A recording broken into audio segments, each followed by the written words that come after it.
तो इसके लिए रह रह कर ये प्रमाण दिखाना अनिवार्य हो गया, क्योंकि कोई पुण्यात्मा प्रथम बार ये सुनता है कि ब्रह्मा विष्णु महेश नासवान है, इनकी जन्म मृत्यु होती है, इनके माता पिता हैं, तो एकदम स्ट्राइक होती है कि ये संत मेंटल तो नहीं है, इसका दिमाग खराब तो नहीं हो गया है। लेकिन बात इसके विपरीत होती है।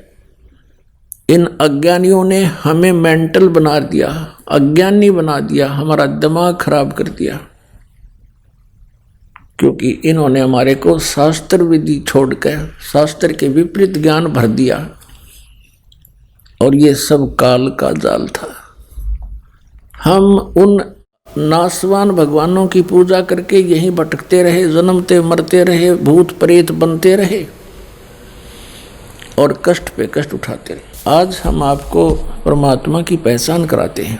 देखिएगा, श्रीमद् देवी भागवत गीता प्रेस गोरखपुर से प्रकाशित है। संपादक हैं हनुमान प्रसाद पोदार चमनलाल गोस्वामी और ये गीता प्रेस गोरखपुर से प्रकाशित है।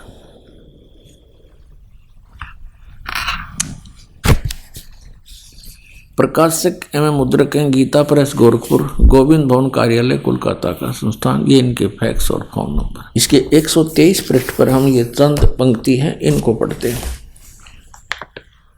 123 पृष्ठ में ये तीसरा स्कंद। भगवान विष्णु अपनी माता देवी दुर्गा की स्तुति करते हुए ऐसे बोल रहे हैं, तुम शुद्ध स्वरूपा हो, यह सारा संसार तुम्ही से उद्भासित हो रहा है। मैं ब्रह्मा और शंकर हम सभी तुम्हारी कृपा से विद्यमान हैं। हमारा आविर्भाव माने जन्म और तिरोभाव माने मृत्यु हुआ करता है। हमारा जन्म और मृत्यु होता है, केवल तुम ही नत हो, जगत जननी हो, प्रकृति और सनातनी देवी हो। इसमें यह स्पष्ट हो गया कि प्रकृति भी दुर्गा को कहते हैं। जैसे 7वें अध्याय में कहा है गीता में कि मेरी 2 प्रकार की प्रकृति है, एक जीव रूपा तो ये प्रकृति दुर्गा है, बाकी वो 8 प्रकार की जड़ प्रकृति है। भगवान शंकर बोले, देवी यदि महाभाग विष्णु तुम्ही से प्रकट हुए हैं तो उनके बाद उत्पन्न होने वाले ब्रह्मा भी तुम्हारे बालक हुए। अब क्या बताते हैं कि भगवान शंकर कह रहे हैं कि यदि भगवान विष्णु तुम्ही से प्रकट हुए हैं तो उनके बाद उत्पन्न होने वाले ब्रह्मा भी तुम्हारे बालक हुए। फिर मैं तमोगुणी लीला करने वाला शंकर क्या तुम्हारी संतान नहीं हुआ? अर्थात मुझे भी उत्पन्न करने वाली तुम ही हो। सिवे संपूर्ण संसार की सृष्टि करने में तुम बड़ी चतुर हो। इस संसार की सृष्टि स्थिति और संहार करने में तुम्हारे गुण सदा समर्थ हैं। उन्हीं तीनों गुणों से उत्पन्न हम, रजगुण ब्रह्मा, सतगुण विष्णु, तमगुण शिव जी, उन्हीं तीनों गुणों से उत्पन्न हम ब्रह्मा विष्णु एवं शंकर नियमानुसार कार्य में तत्पर है। पुण्यात्मा, इस पवित्र सतग्रंथ ने, पवित्र पुराण की 10 पंक्तियों ने 5 कंसेप्ट क्लियर कर दिए, 5 पॉइंट साफ कर दिए। एक तो ये कि ब्रह्मा विष्णु महेश नासवान है, इनकी जन्म मृत्यु होती है। दूसरे, इनकी माता दुर्गा है, देवी दुर्गा जी। तीसरा ये हो गया कि दुर्गा प्रकृति भी कहलाती है। रजगुण ब्रह्मा, सतगुण विष्णु, तमगुण शिव जी। चौथा ये हो गया। और 5वां ये हो गया कि केवल नियमित कार्य ही कर सकते हैं, जिसके जैसे कर्म है वैसा ही इनको दे सकते हैं। इसमें ये कोई परिवर्तन नहीं कर सकते। अब ये तो स्पष्ट के ब्रह्मा विष्णु महेश नासवान है, इनकी पूजा करेंगे तो हमें कोई लाभ नहीं, हम अमर नहीं हो सकते। गीता जी अध्याय नंबर 18 के श्लोक नंबर 62 में और गीता जी अध्याय नंबर 15 के श्लोक 4 में कहा है, उस संत से परमात्मा के तत्व ज्ञान को समझने के पश्चात परमेश्वर के उस परम पद की खोज करनी चाहिए, जहां जाने के बाद साधक फिर लौटकर कभी संसार में नहीं आते, और जिस परमेश्वर ने सर्व ब्रह्मांडों की रचना की है। और गीता ज्ञानदाता कहता है कि उसी की पूजा करो। यह है 15वें अध्याय का 4थे श्लोक। 18वें अध्याय के 62वें श्लोक में कहा कि अर्जुन, तू सर्वभाव से उस परमेश्वर की शरण में जा, उसकी कृपा से ही तो परम शांति को और सनातन परम धाम को प्राप्त होगा। इससे सिद्ध है कि गीता ज्ञान दाता से अन्य कोई और परम शक्ति है जिसकी साधना करने से जन्म और मरण सदा के लिए समाप्त हो जाता है। अपने विषय में गीता ज्ञान दाता कहता है दूसरे अध्याय के 12वें श्लोक में, चौथे अध्याय के 5वें और 9वें श्लोक में, गीता अध्याय नंबर 10 के श्लोक नंबर 2 में गीता ज्ञानदाता कहता है मेरे और तेरे अर्जुन बहुत जन्म हो चुके, तू नहीं जानता मैं जानता। तो पुण्यात्माओं इससे सिद्ध हो गया कि गीता ज्ञानदाता ये ब्रह्म है। 8वें अध्याय के 13वें श्लोक में कहता है ओम इति एकाक्षरम ब्रह्म व्यवहारन माम अनुसमरण ये प्रियाति तजन देहम सयाति परमाम गतिम। मुझ ब्रह्म का केवल एक ओम मंत्र है, इसका उच्चारण करते हुए ये जो सिमरन करता हुआ शरीर त्याग कर जाता है वो ओम से मिलने वाली जो परम गति है उसको प्राप्त हो जाता है। ओम से परम गति कौन सी प्राप्त होती है? ब्रह्म लोक प्राप्ति होती है। और ओम नाम ब्रह्म का है। इससे ऊपर दो परमात्मा और हैं ब्रह्म से ऊपर। इस ब्रह्म को सरपुरुष भी कहते हैं, इसको सरब्रह्म भी कहते हैं, ज्योति निरंजन काल भी कहते हैं। गीता जी अध्याय नंबर 15 के श्लोक नंबर 16 में दो पुरुष बताए, सरपुरुष और अक्षर पुरुष। सरपुरुष तो ये ब्रह्म है, ये 21 ब्रह्मांड का स्वामी है। और अक्षर पुरुष ये 7 संख ब्रह्मांड का प्रभु है, स्वामी है। और ये दोनों ही नाशवान हैं। इनके अंतर्गत जितने प्राणी हैं वो भी नाशवान हैं। जीवित आत्मा किसी की मरती नहीं। ये विषय अलग है, क्योंकि कुत्ते की भी ना मरती हो तो गधे की भी नहीं मरती। गीता जी अध्याय नंबर 15 के श्लोक नंबर 17 में फिर बताया कि उत्तम पुरुष है तू अन्य परमात्मा इति उदाहरते है। वह श्रेष्ठ परमात्मा तो प्रभु तो कोई और है, पुरुष तो कोई और है। वो 16वें श्लोक में वर्णित दोनों से अलग है, सरपुरुष और अक्षर पुरुष से भी अन्य है। और वही तीनों लोकों में प्रवेश करके सबका धारण पोषण करता है। वो अव्यय ईश्वर है, वो अविनाशी परमात्मा है।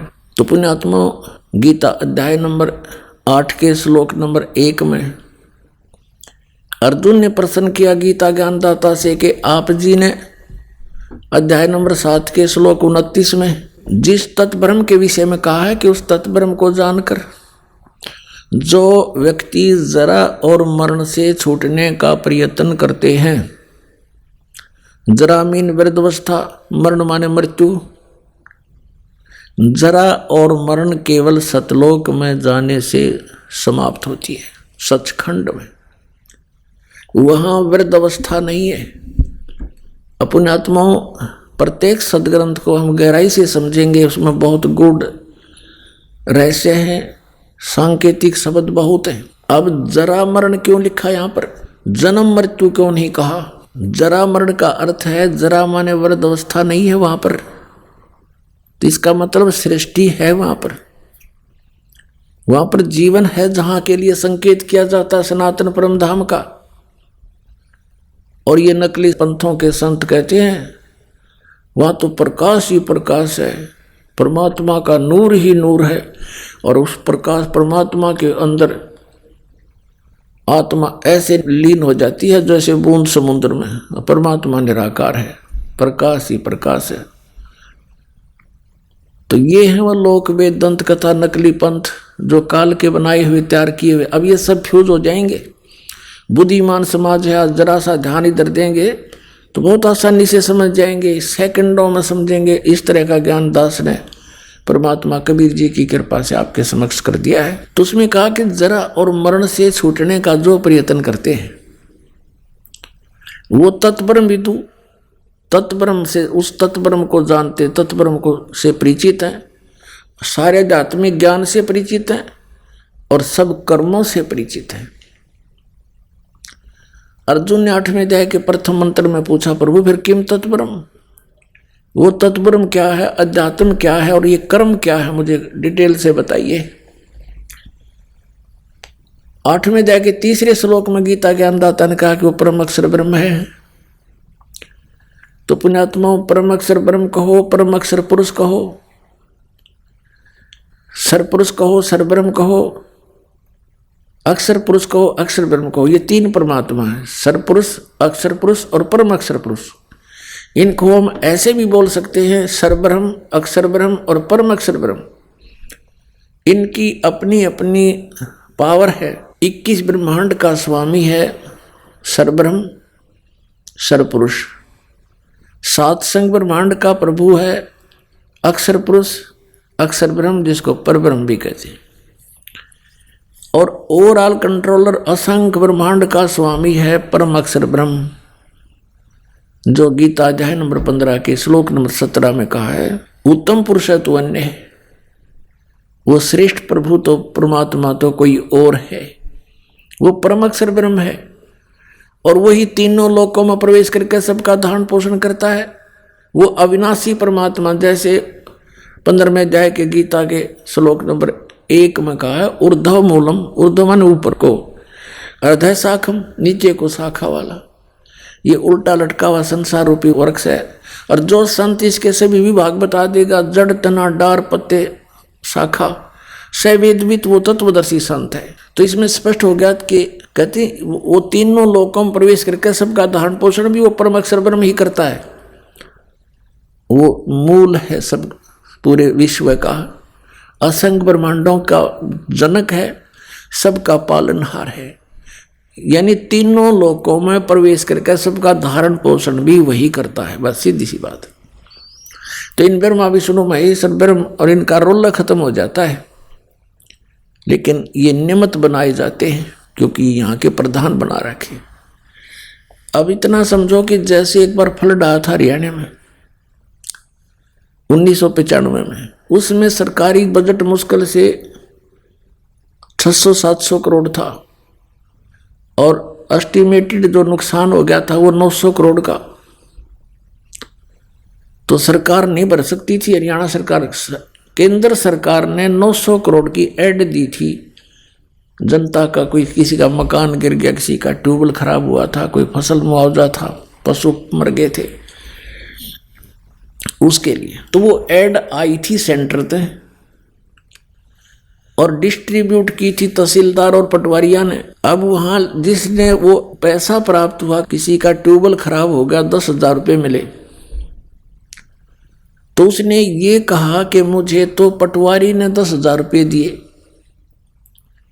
हाँ, पटवारी कहाँ से देता जब सेंटर पे ऐड नहीं आती। तो